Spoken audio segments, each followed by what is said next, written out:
Day with your presence. With no further ado, we shall begin the most important part, the reason that we are here. We are for this moment, a historical moment.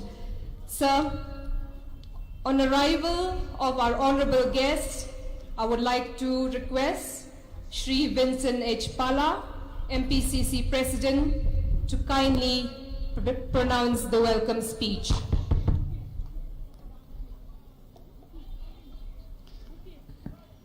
Rahul Gandhi ji, honorable member of the Lok Sabha and former President of Indian National Congress, Gaurav Gogoi ji, a deputy leader in Lok Sabha, Manish Chatrak ji, in charge of Meghalaya, Rani, former minister and former MLA from Malim, Pin and Sim, former CEM of the Giant Hills of the Khasi Hills District Council, all the members of the AICC observers, all the candidates, friends, ladies and gentlemen, on behalf of MPCC and on behalf of people of Meghalaya, we welcome Rahul Gandhi ji to this program. Thank you, sir, for coming. Sir, your visits to the state will boost the morale of our workers, will help us in campaign, and your words will inspire us for this election 2023. I also welcome Gaurav Gogoi ji, my colleague in Parliament and my leader in the Lok Sabha, who has been working for the previous election and this election for Meghalaya. Sir, we welcome you to this program. I also would like to welcome Manish Chatrak ji, who have been working day and night for this election. I hope, sir, your presence here will help us to win this election. We welcome you, sir. I also would like to welcome Rani, a candidate from Malim. Sir, thank you. Your presence here will make a lot for us for the coming election. I also would like to welcome Dr. Singain, PM Sim, who is a candidate and also who was a former chief of the Khasi Hills District Council. Sir, we welcome you, folks. Without naming, I also would like to welcome Celestine Londo, our former president and a candidate from Umsning. I would like to welcome all the candidates who are here. And also would like to welcome all the representatives from AICC as observers, as coordinators, be it in media, be it on the ground. So we welcome all of you to this program. I also would like to welcome each and every one of you for this program. Thank you for coming. Let us see that Rahul Gandhi's touch in Meghalaya will give us a lot of hopes, will give us inspirations, will give us also the ideas how to challenge, how to face the challenge, how to overcome the challenge. Thank you, sir. Welcome each and every one of you. Thank you, sir. As a token of appreciation and love for our senior Congress leader, I would like to once again request Mapala to kindly present the gift to our senior Congress leader, Rahul Gandhi. I request everybody to kindly clap.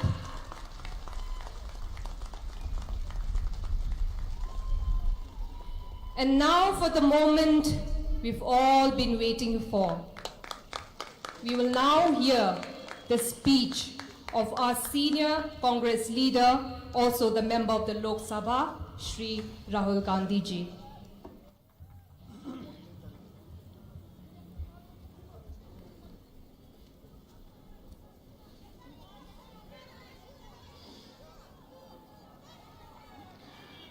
Manish Chatrat ji, Vincent Pala ji,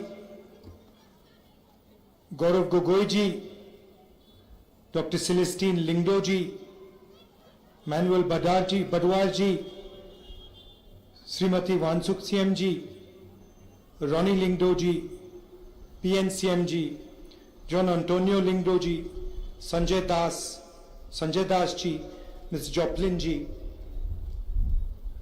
party workers, brothers and sisters, friends from the media.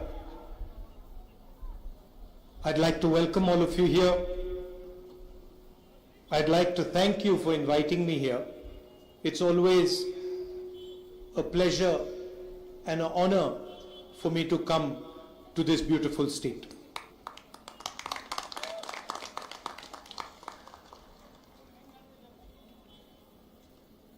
As you know, we recently did the Bharat Jodo Yatra. We walked from Kanyakumari in the deep south of India to Srinagar in the extreme north. A journey of almost 4,000 kilometers. It took us slightly more than 4 months. And the reason we were forced to do this was because the BJP and the RSS, who are running the government in India today, have captured every single institution of the Indian state. Whether it is parliament, or it is the media, it is the bureaucracy, the election commission, the judiciary, all these institutions are under pressure, are being attacked by the ideology of the RSS and the BJP. And basically, they refuse to accept that India has multiple ideas. That India is not one idea, not one community, not one language, not one religion. But India is many, many different ideas, many different religions, many different communities, many different languages, many different cultures. And that is what the Bharat Jodo Yatra was about. It was a journey of appreciating these different languages, different cultures, different religions. And it was not so much a journey of speaking. It was a journey of listening, of trying to understand and trying to appreciate the diversity of this country. There were members who walked with us from every single state, including Meghalaya. And every one of us appreciated this diversity. You could see as you move from state to state, there was a completely different idea, completely different culture, completely different language. And that is really the beauty of our country. You have your own culture, your traditions, your religion, your history, your traditions. And the reason I'm here is because the ideology of the BJP, and specifically the RSS, is trying to attack and destroy your culture, your tradition, your religion. And I'm here to tell you, that we are standing with you in this fight. We are not going to allow the ideology of the BJP to harm your language, your tradition, your religion, your culture, your history. Because for us, that would not be India. That would be violence, that would be anger, that would be hatred, and our country is not a hateful, violent and angry country. It would also be the act of a coward, because only a coward tries to impose his will on another person. Only a coward, it's like the BJP is like a class bully. Do you know have you ever seen many of you must have experienced a class bully? You're in class, there's one fellow who thinks he's stronger than everybody, bullies everybody, doesn't really understand anything. You've seen that person? And then one fine day somebody in the class teaches him a good lesson and he stops bullying. That's what the BJP and the RSS are. They're bullies who think they know everything, understand everything, and have no respect for anybody else. And we have to fight them collectively. And the way to fight them is through non-violence, through affection, through love, and through respect of each other's traditions, cultures, languages, and religions. When I come here to Meghalaya, I come here to try and understand your perspective. I come here to try and listen and appreciate your history, your culture, your tradition. I'm wearing this jacket as a sign of respect to your culture and your tradition. Right?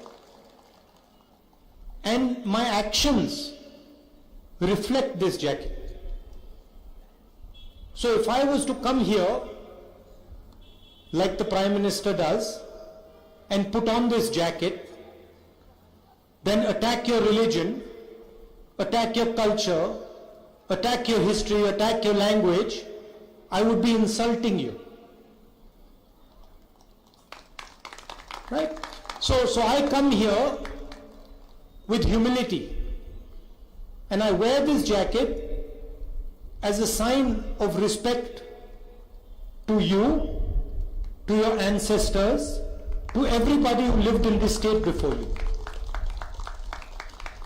And because I do that, I walk away from Meghalaya with wisdom, with understanding, and with affection. The BJP is attacking all our states. Whether it is Tamil Nadu, Karnataka, Meghalaya, Jammu and Kashmir, Haryana, every single state is being attacked by the RSS. And one idea is being imposed on all these states. And that is, for us, something that we will resist and we will not accept. Of course, you also know the history of the TMC. You know the violence that takes place in Bengal. You know the scams, the Sharda scams that have taken place. So you're aware of their tradition. They came to Goa, spent huge amounts of money in Goa, and the idea was to help the BJP. And this is exactly the idea in Meghalaya. The idea is to ensure, the TMC's idea in Meghalaya is to ensure that the BJP is strengthened and they come to power. With regards to governance in the state, you're aware of what has been happening. You've been seeing the corruption that is taking place. Today we were having a conversation in the car about the dome of the assembly, and the leaders were telling me that, look, they were building the dome of the assembly and the dome of the assembly collapsed. And I asked them jokingly a question. I said, but did it collapse by mistake, or did they collapse it purposely so they could rebuild it? And they laughed and said, oh, we never thought about that. Maybe they collapsed it on purpose so they could rebuild it and spend some more money rebuilding the dome. The same thing happened during COVID. So when the state required support, protection, the government was busy stealing money that was owed to the people of Meghalaya, to the people who died as a result of COVID. Then there was the rice scam, where almost 1 lakh bags of rice that were meant for the PDS of Meghalaya were found in Assam. And of course, the illegal coal scam, where over 13 lakh metric tons of coal has been mined illegally, and 650 crores have been taken away from you. Speaking again about the BJP, you know the communal polarization that they create. You know about the anti-conversion bill in Karnataka. You see on television the mob lynchings that take place. You understand exactly what they're trying to do. You must have heard a few days ago, I made a speech in Parliament, and I asked the Prime Minister some direct questions. I asked the Prime Minister about his relationship with Mr. Adani. We're talking about corruption in Meghalaya, so I'd like to also mention corruption at the center, which is at a scale that has probably never been seen ever in Indian history before. One businessman, close friend of the Prime Minister, goes from being the 609th richest man in the world to the second richest man in the world. Matter of years. He owns the ports, the airports, he does construction, he dominates the defense industry, he dominates the apple trade in Himachal Pradesh. Every single business is open to him, he has access to it. Why? Because he is close to the Prime Minister. And I asked this question to the Prime Minister. I stated all the facts. I showed how, without having any experience in the airport business, Mr. Adani gets the most profitable airports in the country. He gets Bombay Airport, which is the most valuable airport in the country, and he gets it after the people running the Bombay Airport are pressurized with the CBI and with the ED. He controls the defense relationship with Israel. Whenever the Prime Minister goes abroad, Mr. Adani gets a gift. Prime Minister goes to Bangladesh, Mr. Adani gets a gift. Prime Minister goes to Australia, Mr. Adani gets a gift. Prime Minister goes to Sri Lanka, Mr. Adani gets a gift. In fact, in Sri Lanka, a gentleman who was involved clearly stated that the President of Sri Lanka, Mr. Rajapaksa, told him that the contract has to be given to Mr. Adani because Mr. Modi has told him to do so. So I asked these questions and I said, this is the proof. Airports, ports, coal, power, defense. Here is the proof. What is your relationship with Mr. Adani. And I also showed a picture where Mr. Adani and Mr. Modi are sitting in Mr. Adani's aircraft and Mr. Modi is relaxing as if it's his own home. And I asked the question, what is your relationship with this man? You should tell the people of this country what exactly is the relationship between Mr. Narendra Modi and Mr. Adani. Mr. Modi did not answer a single question. In fact, he asked me a question and he said, why is my name Gandhi and not Nehru? He avoided the entire discussion and he didn't answer a single question. Now, I gave the speech in Parliament, and then you notice that Mr. Modi is all over television while he gives his speech, but my speech is nowhere to be seen. It's not visible in the media, not heard about in the newspapers, not seen on the channels. And the reason is that the media of this country is completely controlled by 2 or 3 large industrialists who have a relationship with the Prime Minister. So we can't even express ourselves in the media anymore. And that was one of the reasons we decided to do the Bharat Jodo Yatra, where we listened to the people of this country and we expressed what this country is going through, what this country is feeling. The biggest questions that arose, and there were 2 central questions. The first question that arose was the large-scale unemployment that is taking place in this country. And I'm aware that it is the same issue in Meghalaya, that you have huge amounts of unemployment. And the second issue was the rising prices. Rising prices in petrol, diesel, gas cylinders, and food products in general. And this was the pain that the nation was feeling. Huge rise in prices, massive concentration of wealth in 2 or 3 people's hands, unemployment, and the division and the hatred that the BJP is spreading.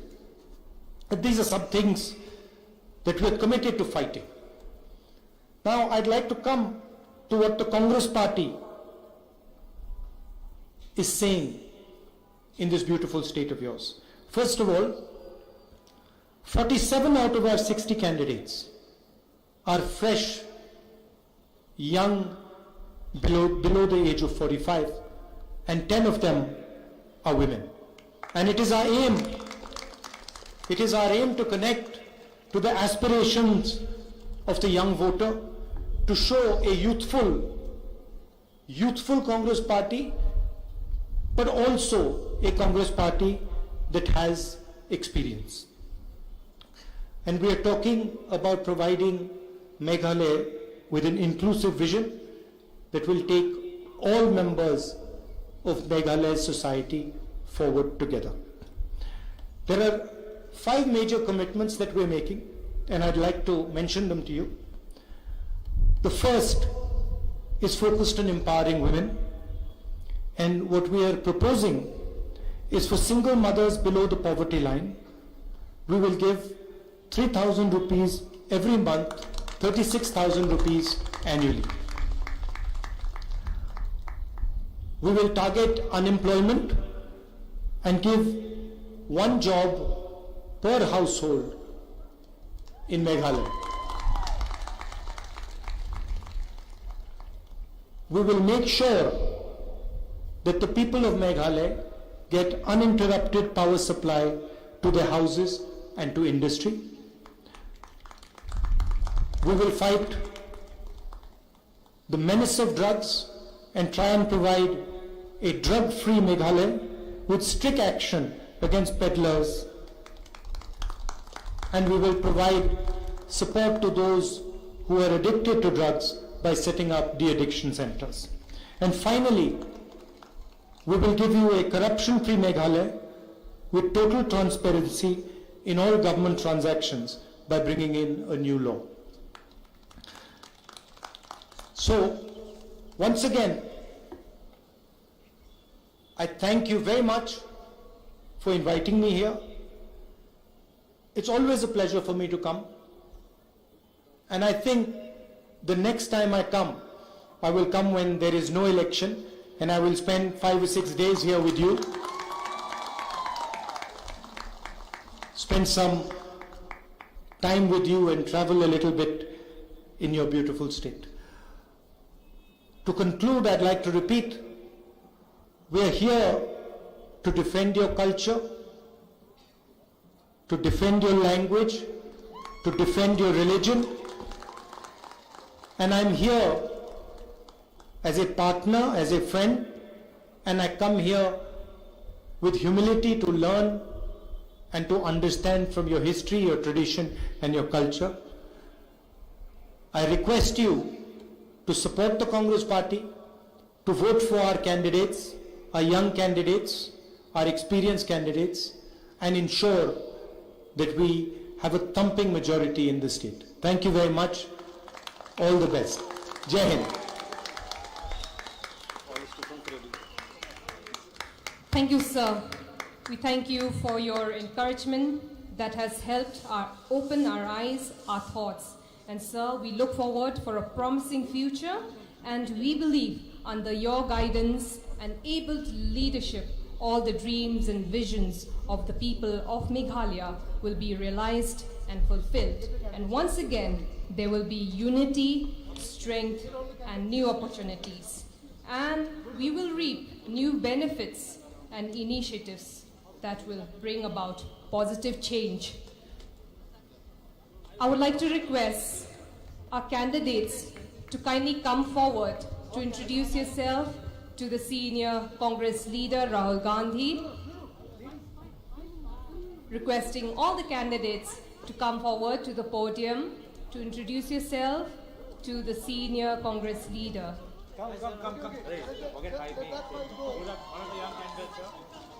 Request everybody to kindly clap and wave those flags up high.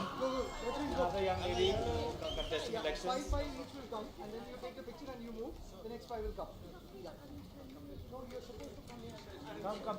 Take a group picture, please. One. Ladies, come. This is the moment we've all been waiting for. Big round of applause to all our candidates as we wish them luck and well for the upcoming elections.